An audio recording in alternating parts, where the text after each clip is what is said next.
మనుషులకి మనుషులే శత్రువు అవుతారంటే ఏంటో అనుకున్నాను. 22 ఏళ్ళు వచ్చాక అర్థమైంది. అదే జాయిన్ అయ్యాక అర్థమైంది. మనుషులకు మనుషులే శత్రువు, ఇంకెవరు అక్కర్లేదు. నేను ఒక non IT employee. Non IT అంటే చిల్ ఉండొచ్చు, ఆరామ్సే ఉండొచ్చు అని అనుకుంటున్నారేమో. కాదు, నాన్ ఐటీ అంటే కూలి పని చేసే మనుషులు అనమాట. కూలివాడికైనా రెస్ట్ ఉంటుంది అప్పుడప్పుడు, ఉంటుంది. Tea breaks or lunch break ఉంటుంది. అండ్ నాన్ ఐటీ ఎంప్లాయీస్కి అలా ఉండదు. నేను మళ్ళీ అందరినీ జనరలైజ్ చేయట్లేదు. కొన్ని ప్రాసెసెస్ ఉన్నాయి చాలా ఈజీగా ఉంటాయి, కానీ కొన్ని ప్రాసెసెస్ ఉన్నాయి అవి గాడ్ ఊపిరి పీల్చుకోవడానికి కూడా టైం ఇవ్వరు అనమాట. చిన్న ప్రెషర్ వాళ్ళు ఎలా పెట్టేస్తారంటే మరీ టూ మచ్ అనమాట. ఎలా అంటే ఇంకా నువ్వు చచ్చిపోయినా వర్క్ చేయాలన్నట్టు ఉంటుంది.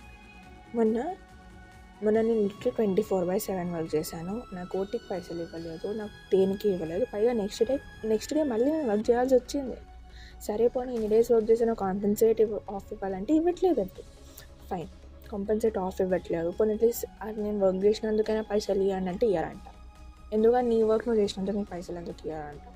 సరే ఫైన్, నేను వదిలేసిన, నీ చిల్లర నాకెందుకులే అని చెప్పి నేను వదిలేసిన. తర్వాత మొన్న రీసెంట్గా నాకు హెల్త్ బాగాలేక సిక్ లీవ్ అడిగితే వర్క్ ఫ్రమ్ హోమ్ తీసుకోమంటున్నారు. సిక్ లీవ్ ఎందుకు, work from home you can do, you have that capability of doing అని చెప్పి మోటివేషన్ ఇస్తారు. ఈ మోటివేషన్ కాలుతుంది అనమాట అప్పుడప్పుడు.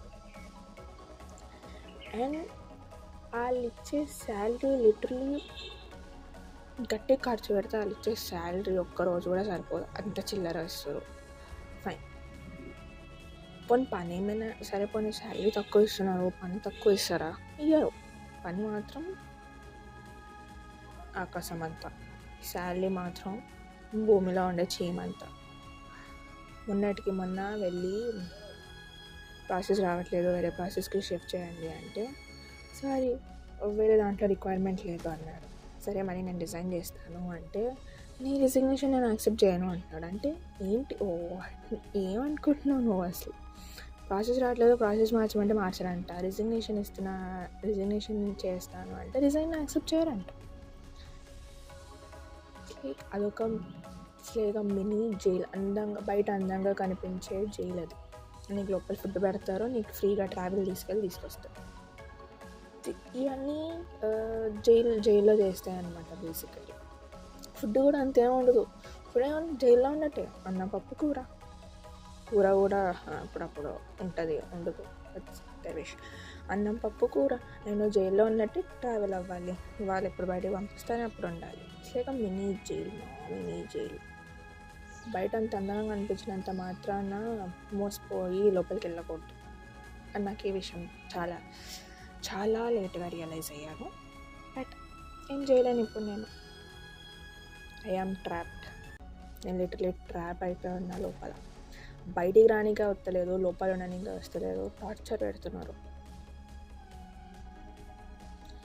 నాకు అనిపిస్తుంటుంది ఇంకొక 2 ఏళ్ళు ఇంట్లో ఉంటే బీపీ షుగర్ వచ్చేస్తాయని. నాకు ఇప్పుడు అర్థమైంది, చిన్న ఏజ్లోనే హార్ట్ అటాక్లు, బీపీలు, షుగర్లు ఎందుకు వస్తున్నాయి. బ్రెయిన్ ట్రామాస్ బేసికలీ ట్రామాలో బ్రెయిన్ ట్యూమర్స్.